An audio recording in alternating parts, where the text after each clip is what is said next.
Good morning everyone. आज हम देखेंगे इंग्लिश ग्रामर का बहुत ही इंपॉर्टेंट टॉपिक आर्टिकल। आर्टिकल आपके सभी क्लास में आता है, यहाँ तक कि कंपटीशन एग्जाम में भी इसको पूछा जाता है। ठीक है बच्चों, आर्टिकल के दो प्रकार होते हैं, पहला है डेफिनिट आर्टिकल, दूसरा है इनडेफिनिट आर्टिकल। पहले हम देख लेते हैं आर्टिकल क्या होता है। देखिए इसका definition, the English language uses articles to identify nouns. English language में आर्टिकल का प्रयोग कब करते हैं? किसी नाउन को आइडेंटिफाई करने के लिए। Articles act much like adjectives. Article जो है एडजेक्टिव के समान काम करता है। एडजेक्टिव यानी आप लोग जानते हो विशेषण। Clarify whether a noun is specific or general, singular or plural. जो आर्टिकल है वो क्या है, क्लियर करता है कि जो नाउन है वो स्पेसिफिक है या जनरल है, या तो सिंगुलर है या प्लूरल है। ये क्या है, आर्टिकल से पता चलता है। In article appears before the noun. Article जो है नाउन के पहले लगता है हमेशा। देखिए कुछ example, there are two types of articles. Articles के दो प्रकार होते हैं, अभी जैसे मैं बताया, डेफिनिट आर्टिकल और इनडेफिनिट आर्टिकल। जो द होता है उसको डेफिनिट आर्टिकल बोला जाता है, और जो ए और एन होता है इसको इनडेफिनिट आर्टिकल। ए और एन को इनडेफिनिट आर्टिकल बोला जाता है। ठीक है बच्चों, यहाँ तक समझ में आया। अब देखिए इसका सामान्य रूल है कुछ। Place the article before the noun. Article को हमेशा नाउन के पहले रखा जाता है। एग्जाम्पल देखिए, the house, the cat, a dog, a book. इसमें देखिए हाउस क्या है, आपका नाउन है, नाउन के पहले क्या लगा है, आर्टिकल द। केट क्या है, नाउन है, इसके पहले क्या लगा है, आर्टिकल द। डॉग है, इसके पहले क्या लगा है, ए, आर्टिकल। वैसे बुक क्या है, नाउन है, इसके पहले ए लगा है, वो क्या है, आर्टिकल है।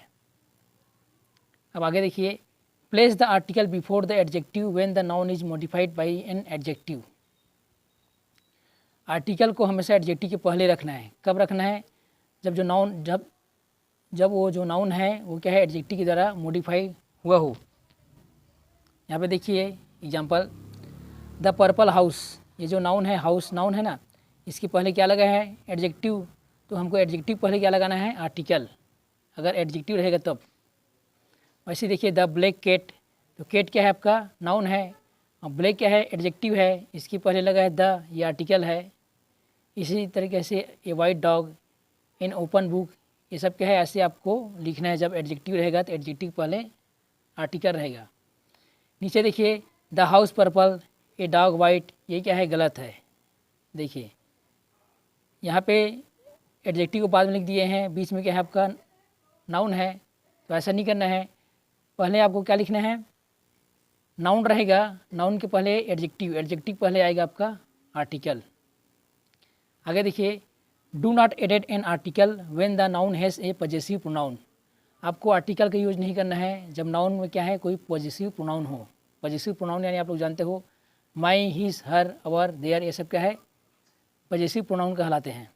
जैसे देखिए, my house, her book, that house, this book, ये क्या है आपका पॉजेसिव है। सब दिस है, दैट है, माई है, ये सब पॉजेसिव प्रोनाउन है। तो देखिए द माई हाउस ऐसे बोलेंगे तो गलत हो जाएगा, क्योंकि पॉजेसिव रहेगा, वहाँ पे आपको आर्टिकल का यूज नहीं करना है। ये द लगा है, गलत है। यहाँ पर भी द, दिस बुक लिखा है, ये भी गलत है। ठीक है बच्चों, अब समझ में आ गया ना कहाँ पे आपको आर्टिकल लगाना है। अब देखिए डेफिनिट आर्टिकल। जो डेफिनिट आर्टिकल होता है यानी द डेफिनिट आर्टिकल है, इसका प्रयोग कब करते हैं देखते हैं। Use the two identify specific और डेफिनिट नाउन्स। द का प्रयोग कब करते हैं, किसी नाउन को स्पेसिफिक करने के लिए या उसको डेफिनिट करने के लिए, पहचानने के लिए, उसको अलग करने के लिए। नाउन्स दैट रिप्रेजेंट थिंग्स, ऐसा नाउन जो क्या है, किसी चीज़ को रिप्रेजेंट कर रहा है, प्लेस को रिप्रेजेंट कर रहा है, या आइडिया या पर्सन को। That can be identified specifically, उसको क्या है, आइडेंटिफाई किया जा सकता है स्पेसिफिक के रूप में। ठीक है बच्चों, आगे देखिए, अब देखते हैं इनडेफिनिट आर्टिकल। देखिए बच्चों, use a or an to identify nouns that are not definite and not specific. हम ए और एन का यूज़ कब करते हैं किसी नाउन को आइडेंटिफाई करने के लिए, कि वो क्या है, इनडेफिनिट नहीं है और स्पेसिफिक भी नहीं है, उसको बताने के लिए इनडेफिनिट आर्टिकल का प्रयोग करते हैं, यानी ए और एन का। Think of a and an as meaning any or one among many. A और एक, एन का मतलब होता है एक। ठीक है बच्चों, ए और एन का मतलब होता है एक, या बहुत सारी चीज़ में कोई एक, जैसे a book, a dog, a cat, a house. अब आगे देखिए, use a or an only for singular nouns. A और एन का प्रयोग कब करते हैं? अगर जो नाउन है सिर्फ सिंगुलर रहेगा तभी हम ए और एन का प्रयोग करेंगे। ठीक है बच्चों, यानी एक बच्चा रहेगा तभी हम ए और एन का प्रयोग करेंगे। Do not use an article for a plural indefinite noun. आपको इन आर्टिकल का यूज नहीं करना है। ठीक है बच्चों, आपको आर्टिकल का यूज नहीं करना है। अगर वो क्या है प्लूरल रहेगा तो आपको एन और ए वाला आर्टिकल का यूज नहीं करना है। Think of a plural indefinite noun as meaning all. Plural का मतलब होगा ऑल, यानी बहुत सारा, तो उसमें क्या है आपको ए एन का यूज नहीं करना है। देखिए, स्टूडेंट्स शुड स्टडी हार्ड, ये एग्जाम्पल है। तो देखिए, all students should study hard इस तरीके से बनेगा, यहाँ पे ए या एन नहीं आएगा। कब हमको ए का यूज़ करना है और कब हमको एन का यूज़ करना है उसको देखते हैं। Choose when to use a और an according to the sound of the noun, according to the sound of noun that follows it. अगर जो नाउन का साउंड है उसके हिसाब से आपको ए और एन का यूज करना है। अभी देखते हैं, use a before consonant sounds. Consonant sound के पहले आपको आर्टिकल ए का प्रयोग करना है।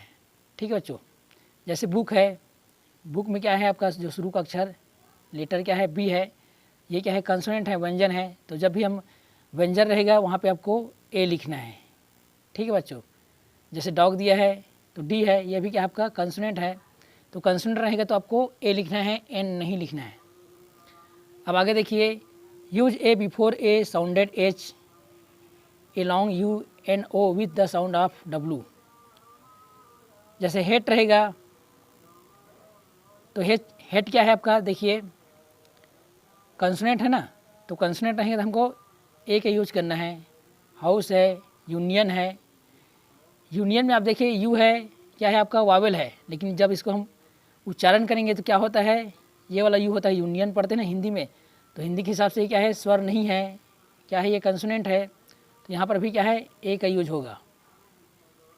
वैसे देखिए 1 आवर ऐसा बोलते हैं, 1, यहाँ पे जो 1 है तो ओ भले आपका लग रहा है ये वावेल है करके, लेकिन जब इसको हम हिंदी में लिखेंगे तो क्या होगा, वह होगा। ये क्या है कंसोनेंट है, तो यहाँ पर भी क्या है ए आएगा। आगे देखिए, use an before Wavell sounds. Wavell sound के पहले एन का प्रयोग करते हैं। वावेल साउंड यानी आप लोग जानते हो इंग्लिश में जैसे 5 अक्षर है उसको वावेल बोला जाता है, ए, ई, आई, ओ और यू। ठीक है बच्चों, ये जो 5 अक्षर है, और यू अभी बताया, जैसे यू आया तो उसको हम हिंदी में करके देखेंगे तो क्या होगा, वो कंसोनेंट आ रहा है ना, तो कंसोनेंट आएगा तो आपको ए लिखना है, एन नहीं लिखना है। यहाँ पे देखिए, जैसे हम एन का प्रयोग देख रहे हैं तो एन असेट, तो इसमें देखिए असेट में जो ए है, शुरू का अक्षर जो ए है वो क्या है वावेल है, तो एन का यूज हुआ है। वैसे ऐसे एन ऐसे, तो ई है, ये भी वावेल है। अब देखिए इंडेक्स, इसमें भी आई है, ये भी क्या है आपका वावेल है। ओनियन, अम्ब्रेला, ये सब क्या है वावेल रहेगा। नाउन में जो पहला जो अक्षर है अगर वावेल रहेगा तो वहाँ पे आपको एन लिखना है। आगे देखिए, use N when H is not sounded. आपको एन का यूज और कब करना है, जब कोई नाउन है ए से शुरू हो रहा है लेकिन ए जो है आपका साइलेंट रहेगा तो वहाँ पे एन अवश्य आएगा। देखिए जैसे कि इसको हम क्या पढ़ते हैं, एन ऑनर, एच भले लिखा है लेकिन एच साइलेंट है तो क्या आ गया, ओ आ गया, ऑनर। तो ओ क्या है आपका वावेल है, तो वावेल रहेगा तो एन आएगा ही आएगा। वैसे आवर, तो इसमें एन आया है। ठीक है बच्चों, इसी तरीके से जैसे कि MLA लिखा है, MLA, देखिए इसमें MLA है तो इसमें क्या आएगा, ए आएगा कि एन आएगा। MLA में एम जो है आपका कंसोनेंट है, लेकिन जब इसको हम हिंदी में लिखेंगे तो क्या होता है, ए आ रहा है ना, ए क्या है स्वर है यानी वावेल है, तो वावेल में क्या आता है हमेशा एन आता है। आपको साउंड को समझना है, साउंड को एक बार हिंदी में इसको प्रोनाउंसिएशन करके देखना है। अगर हिंदी वाला स्वर आया तो समझिए उसमें वहाँ पे आपको एन लिखना है। ठीक है बच्चों।